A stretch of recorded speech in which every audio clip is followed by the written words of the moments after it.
നമസ്കാരം. തുടങ്ങുമ്പോൾ തന്നെ ഒരു കാര്യം വ്യക്തമാക്കട്ടെ. പ്രമേഹ രോഗത്തെക്കുറിച്ചോ പ്രമേഹ പരിശോധനകളെക്കുറിച്ചോ അല്ലെങ്കിൽ അനുബന്ധ പ്രശ്നങ്ങളെക്കുറിച്ചോ മാത്രം അറിയാൻ താല്പര്യപ്പെട്ടാണ് നിങ്ങൾ ഈ ഒരു വീഡിയോ കാണുന്നതെങ്കിൽ ദയവായി ഇവിടെ വെച്ച് നിർത്തുക. കാരണം ഈ പറഞ്ഞ വിഷയങ്ങളെക്കുറിച്ചൊന്നുമല്ല ഞാൻ ഈ ഒരു ലക്കത്തിൽ പറയാൻ ഉദ്ദേശിക്കുന്നത്.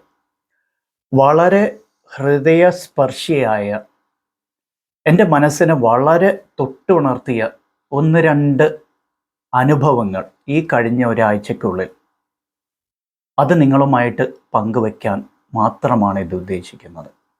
ഇതിൽ രണ്ട് വ്യക്തികൾ കേരളത്തിൻ്റെ രണ്ട് അറ്റങ്ങളിൽ അല്ലെങ്കിൽ രണ്ട് ദിശകളിൽ കിടക്കുന്ന രണ്ട് വ്യക്തികൾ എൻ്റെ ജീവിതത്തിന് ഈ അടുത്ത ദിവസങ്ങൾക്കുള്ളിൽ സ്പർശിക്കുകയുണ്ടായി. അതിലാദ്യത്തേത് ഏതാണ്ട് 24 വയസ്സുകാരിയായ ഒരു യുവതിയാണ്. പേര് മുഫീന. മുഫീന ഇത് കാണുന്നുണ്ടെങ്കിൽ ഷൗട്ട് ഔട്ട് ടു യു.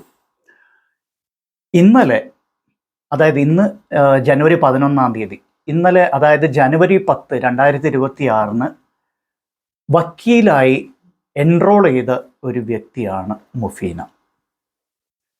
അപ്പോൾ മുഫീനെ ഞാൻ യാദൃശികമായിട്ട് വളരെ സീനിയർ ഒരു അഭിഭാഷകൻ്റെ ഓഫീസിൽ വെച്ച് 3 ദിവസം മുമ്പാണ് കണ്ടുകൊണ്ട്. ഞാൻ വേറൊരു ആവശ്യത്തിന് പോയതായിരുന്നു. അപ്പോൾ ഞാൻ അവിടെ നിന്ന് ഇറങ്ങാൻ നേരത്ത് ഹാപ്പി ന്യൂ ഇയർ പറഞ്ഞ് ഒരു കുട്ടി വന്ന് കൈ നീട്ടുന്നു. അപ്പോൾ തട്ടമൊക്കെ ഇട്ട് ഒരു യാഥാസ്ഥിക ഒരു ഒറ്റ നോട്ടത്തിന് തന്നെ ഒരു മുസ്ലിം കുട്ടി വന്ന് ഒരു പ്രത്യേക രീതിയിലാണ് അവർ നടന്നത്. അതുകൊണ്ടാണ് ഞാൻ അവരെ ശ്രദ്ധിച്ചത്. എനിക്ക് അവരെ പരിചയമില്ല. ഇറങ്ങാൻ നേരത്തെ ഇങ്ങനെ കൈ നീട്ടി വന്നപ്പോൾ ഞാൻ യൂഷ്വലി ഷെയ്ക്ക് ഹാൻഡ് കൊടുക്കാറില്ല. ഞാൻ ഇങ്ങനെയാണ് പറയുന്നത് ഞാൻ സാധാരണ. എന്നാലും അവർ കൈ നീട്ടിയപ്പോൾ എനിക്കൊരു ബുദ്ധിമുട്ട് തോന്നി. മീൻസ് അത് ചെയ്യാതിരിക്കുന്ന മര്യാദക്കേടില്ല. അപ്പോൾ ഞാനും ഷെയ്ക്ക് ഹാൻഡ് കൊടുത്ത് ഞാൻ പറഞ്ഞു ഞാൻ ഇന്ന ആളാണ്. അവർ എടുത്ത വായിക്ക് തന്നെ ആ കുട്ടി പറയുക, ഞാൻ സാറിനെ അറിയും. എനിക്ക് 4 വയസ്സ് പ്രായമുണ്ടായിരുന്നപ്പോൾ ഞാൻ സാറിൻ്റെ പേഷ്യൻ്റായിട്ട് വന്നിട്ടുണ്ട്. എൻ്റെ അച്ഛനമ്മമാർ സാറിനെ കൊണ്ടുവന്നതായിരുന്നു അങ്ങോട്ട്. ഞാൻ ഞെട്ടി. ഞാൻ ചോദിച്ചു 4 വയസ്സോ, എവിടെയാ സ്ഥലം? അപ്പോൾ പറഞ്ഞു പൊന്നാനി. അപ്പം പൊന്നാനിയിൽ ഞാൻ വർക്ക് ചെയ്തിട്ടില്ലല്ലോ, അപ്പോൾ എങ്ങനെയാണ് കാണാൻ സാധിക്കുക? ഞാൻ എറണാകുളത്തല്ലേ, അപ്പം നിങ്ങൾ പൊന്നാനിയിൽ നിന്ന്? അല്ല സാർ കോഴിക്കോട് ഉണ്ടായിരുന്നു, അപ്പോൾ ഞാൻ സാറിൻ്റെ ട്രീറ്റ്മെൻറ്റിലായിരുന്നു അത്ര. എനിക്ക് അതിൻ്റെ വിശദ വിവരങ്ങളൊന്നും ചോദിക്കാൻ ആ നേരത്തെ ഒരു വികാരം എനിക്ക് തോന്നിയിട്ട് എനിക്ക് സത്യം പറഞ്ഞാൽ മറ്റൊന്നും ചോദിക്കാൻ തോന്നിയില്ല. എന്തായിരുന്നു അസുഖമൊന്നോ അല്ലെങ്കിൽ എന്തായിരുന്നു വിഷമം. കാരണം ഞാൻ അത്രയും വികാരഭരിതനായി ഇത് കേട്ടപ്പോൾ. അതായത് 20 വർഷത്തിന് ശേഷവും ഈ കുട്ടി എന്നെ ഓർക്കുന്നു. ഈ കുട്ടി ഇപ്പോൾ വക്കീലായി. ഇന്നലെ വക്കീലായി വന്നിരിക്കുന്നു. And heartiest congratulations to you. എന്നെ ഓർക്കുന്നു എന്നുള്ളത് വളരെ വളരെ എന്നെ ഹൃദയത്തിൽ സ്പർശിച്ചൊരു കാര്യമാണ്. ഇതിൻ്റെ കൂടെ തന്നെ ഈ കഴിഞ്ഞ 3-4 ദിവസങ്ങൾക്കുള്ളിൽ സംഭവിച്ചൊരു കാര്യം കൂടി പറയാം. ഇതിലെ കഥാനായകൻ ഒരു അഹമ്മദ് കബീറാണ്, കായംകുളത്തുകാരൻ. Kabir, hi, shout out to you. Kabir ഇത് കാണുന്നുണ്ടെങ്കിൽ, കബീറിനെ പോലെ ഒരുപാട് പേർക്കുള്ളതാണ് ഈ വീഡിയോ. കാരണം എന്നെ ചാനലിലൂടെ കാണുന്നവർ ചില കാര്യങ്ങൾ അരോചകമായിട്ട് വീക്ഷിക്കാറുണ്ട്. ഉദാഹരണം, ലൈക്ക് സബ്സ്ക്രൈബ് ചെയ്യണം എന്ന് ഞാൻ പറയുന്നത് ചിലർക്കെങ്കിലും ചൊറിച്ചിലുണ്ടാക്കാറുണ്ട്. എന്തിനാണ് ഇവൻ ലൈക്കും സബ്സ്ക്രൈബും ചോദിച്ച് വാങ്ങിക്കുന്നത്? ഒരു സാമൂഹിക പ്രതിബദ്ധതയുടെ പുറത്താണ് ചെയ്യുന്നതെങ്കിൽ അങ്ങനെ ചോദിച്ച് വാങ്ങിക്കേണ്ടതാണോ ലൈക്കും സബ്സ്ക്രൈബും? അപ്പോൾ കബീർ ഇവിടെ വന്നത് ഈ ഒരു ആമുഖത്തോടെയാണ്. ആ ആമുഖം ഞാൻ ഒരിക്കലും മറക്കില്ല. അങ്ങനെ പറഞ്ഞ എന്താണെന്നറിയാമോ? ഞാൻ സാറിൻ്റെ ചാനൽ സ്ഥിരമായിട്ട് കാണുന്ന ആളാണ്. ഞാൻ സാറിനെ അതിൽ ഒരുപാട് ചൊറിഞ്ഞിട്ടുണ്ട്, ഇറിറ്റേറ്റ് ചെയ്തിട്ടുണ്ട്. അങ്ങനെ പറഞ്ഞിട്ടാണ് കബീർ എന്നെ കാണാൻ വന്നത് ജസ്റ്റ് 3 ദിവസം മുമ്പ്.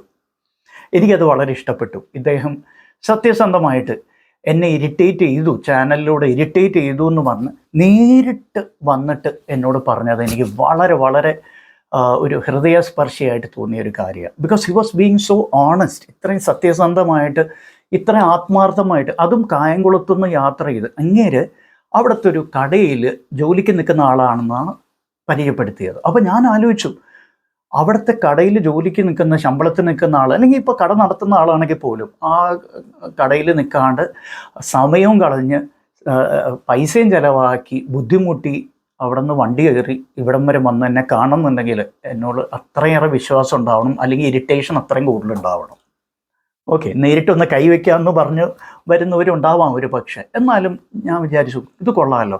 ഞാൻ ചോദിച്ചു, എന്താണ് സുഹൃത്തെ നിങ്ങൾ ഇറിറ്റേറ്റ് ചെയ്തത്, അല്ലെങ്കിൽ നിങ്ങൾക്ക് ഇറിറ്റേറ്റഡ് ആവാൻ എന്തായിരുന്നു കാരണം എന്ന് ചോദിച്ചപ്പോൾ അങ്ങേര് പറഞ്ഞു, സാർ ഈ ലൈക്കും സബ്സ്ക്രൈബും ഒന്നും ചോദിച്ച് വാങ്ങിക്കരുത്, അത് ചോദിച്ച് വാങ്ങിക്കാനുള്ളതല്ല. ഞാൻ പറഞ്ഞു, ക്ഷമിക്കണം, എനിക്കതിനോട് ഈ ഒരു കാഴ്ചപ്പാടിനോട് കുറച്ച് എനിക്ക് എഗ്രി ചെയ്യാൻ പറ്റില്ല. കാരണം നിങ്ങളൊരു കട നടത്തുന്ന ആളല്ലേ, നിങ്ങളുടെ കടയിൽ ഒരാൾ സാധനം വാങ്ങിക്കാൻ വരുന്നു, ആദ്യമായിട്ടാണ് വരുന്നത്, അല്ലെങ്കിൽ 1-2 തവണ വന്നു പോയിട്ടുള്ള ആൾ.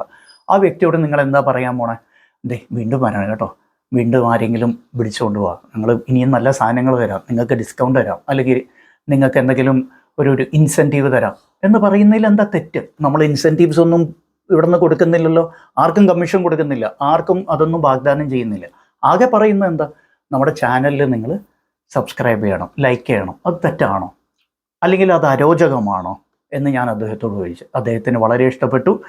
ഇവിടെ ഇരുന്ന് എന്നോട് പറഞ്ഞ്, ഞാൻ എൻ്റെ ഉമ്മയെ കൊണ്ടുവരാൻ ഉദ്ദേശിച്ചിട്ടാണ്, നിങ്ങൾ യഥാർത്ഥത്തിലുള്ള ആളാണോ അതോ തട്ടിപ്പാണോ എന്നറിയാനും കൂടിയാണ് നേരിട്ട് വന്നത്. വളരെ സന്തോഷത്തോടെയാണ് നമ്മൾ യാത്ര പറഞ്ഞത്. അദ്ദേഹം ഇവിടെ അത്യാവശ്യം, അങ്ങേരെ ഡയബറ്റിക് ഒന്നുമല്ല കേട്ടോ, ഡയബറ്റീസ് അല്ല എന്ന് അങ്ങേര് സത്യസന്ധമായിട്ട് പറയുകയും ചെയ്തു, അല്ലാണ്ട് എന്നെ തെറ്റിദ്ധരിപ്പിക്കാനൊന്നും അങ്ങേര് ശ്രമിച്ചില്ല.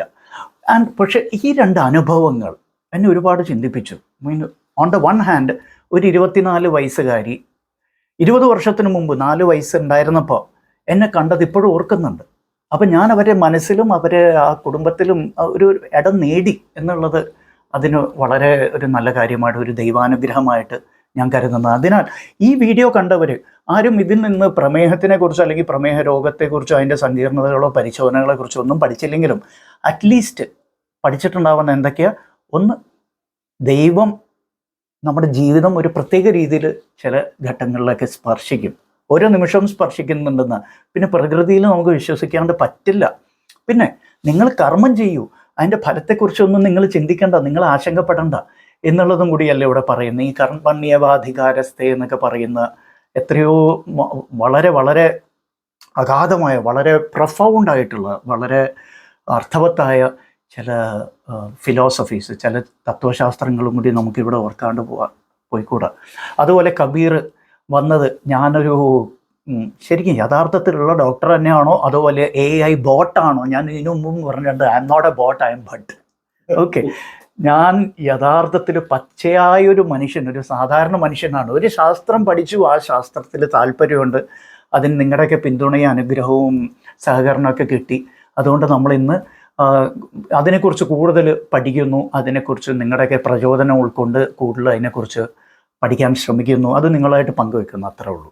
ഓക്കെ, അപ്പോൾ കബീർ വന്നത് ആ ഒരു ലക്ഷ്യത്തോടെയാണ്. കബീറിന് എന്തായാലും തൃപ്തിയായി കാണും. ഇപ്പോൾ ഈ വീഡിയോ കണ്ട് നിങ്ങൾക്കും തൃപ്തിയായി കാണും. അതായത് ഞാൻ തട്ടിക്കൂട്ട് പരിപാടിയൊന്നുമല്ല, യഥാർത്ഥത്തിലുള്ള ഒരു മനുഷ്യൻ തന്നെയാണെന്നുള്ളതിലും നമ്മൾ പറയുന്നതൊക്കെ ഇവിടെ സത്യസന്ധമായിട്ടുള്ളതും ആധികാരികമായിട്ടും കൃത്യമായിട്ടുള്ളതും കാലിക പ്രസക്തിയുള്ളതും മാത്രമായിട്ടുള്ള കാര്യങ്ങളാണെന്ന് നിങ്ങൾക്ക് ബോധ്യപ്പെട്ട് കാണുമെന്ന് വിശ്വസിക്കുന്നു.